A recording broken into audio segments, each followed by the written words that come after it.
She will rely on Ndi Army. Let the police know that I'm so damn. Ndi Army was a man who was a deal with you, lost the trauma of the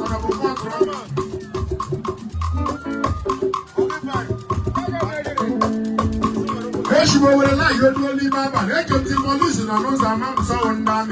Ndi Army possible man who was a deal with you, lost the trauma of the cross. Maybe I like an effect to Ndi Army. Maybe look at the Saturday now. She will know what you're doing. Who can be the one who with you, Papa? So no quam, I am on down. I am in Simba, Ebella down, and I'm down on punishment. When I'm here, like an agani, down block with the 510. I said, power block. See, Karamuma. Come on, I make a kumu, yoga, come on, and Terella Kumu. Power block, okay, Gramma. If I saw Palam block, 500 blocks, we have 410. I got no massive powerful to fear the position down and Graja Kolebu. No, we are one, you can go, position down your home. You don't see Oku Nwamma, the punishment. Some of them, Yabu Bawa, Barumungawa, Sarah Dudu, Oku Nwamma, Olula Krumu. Well, she let me with a punishment here. Never tell them, but that's not come on, I'm sorry. Never do some Pala block, Pala block 500, they have 410. When you shoot down your bum, you will William block William Parafa. When you shoot down, Yellow Mongo, alone in the morning. I know what you shoot down. Over the Oku Nwamma get it from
Egu falalo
Yes.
When